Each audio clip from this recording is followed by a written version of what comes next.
Good afternoon, class 7. In the previous class, I discussed the laws of reflection. Today I discuss the left part of the chapter light from page number 33. Image formed by a plane mirror. You have noticed that when you hold an object in front of a mirror, an image seems to be from behind the mirror.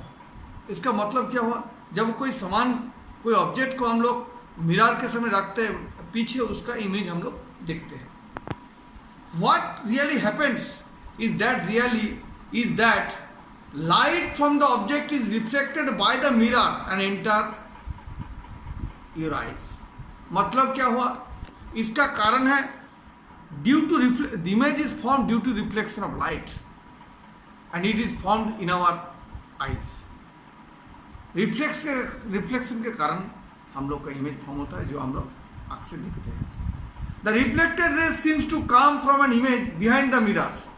लगता है जो कोई रे आ रहा है, कहाँ से? Mirror के पीछे जो इमेज है वहाँ से. एंड इसके बाद हम लोग डिस्कस करें टू टाइप का इमेज होता है हम लोग, एक रियल इमेज, एक virtual image. An image that cannot be formed on a screen is called virtual image. जो इमेज स्क्रीन ऊपर, जैसे हम लोग सिनेमा वगैरह देखते हैं ना, उसमें ऊपर जो फॉर्म नहीं होता उसको हम लोग उसको बोलते हैं virtual image. An image that can be formed on A screen is called a real image, जो स्क्रीन के ऊपर होता है. इसके बाद आज दोस्तों हम बोलेंगे रियल इमेज को. The image that cannot be touch is called virtual image, जिसको हम लोग टच नहीं कर सकता. The image which can be touched by us is called real image. For the reflection at a plane, the image is far behind the object in front of it. जितना for reflection at a plane surface, the image is far behind the surface as object in front of it. उतना दूर में हो जाता है, जितना दूर में ही रहता है इमेज रखते हैं वही चला जाता है. अभी हम डिस्कस करेंगे कैसा जो प्लेन मिरर है वो क्या क्या उसका कैरेक्टरिस्टिक्स क्या है इमेज का.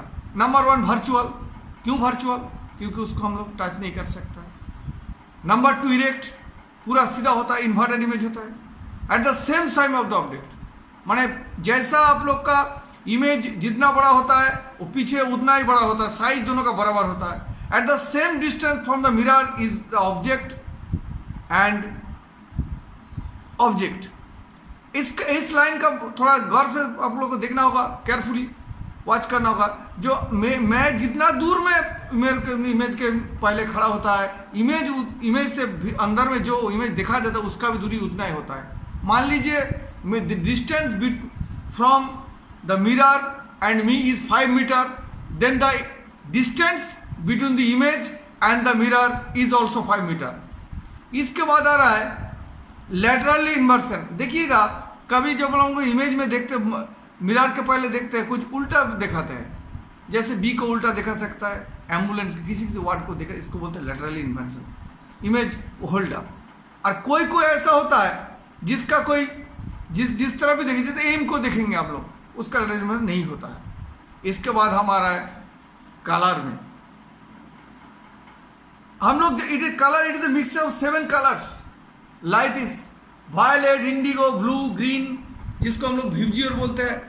उसमें 7 एक्चुअली होता है क्या, व्हाइट कलर कुछ नहीं होता. White colour this the combination, सब कलर जब इकट्ठा हो जाते हैं एक साथ, combined they form the white colour.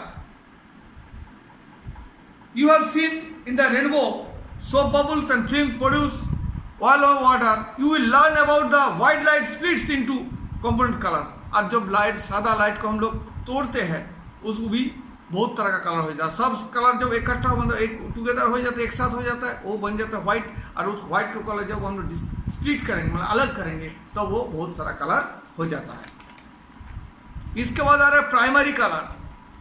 Just 3 of 7 components are mixed in a proportion.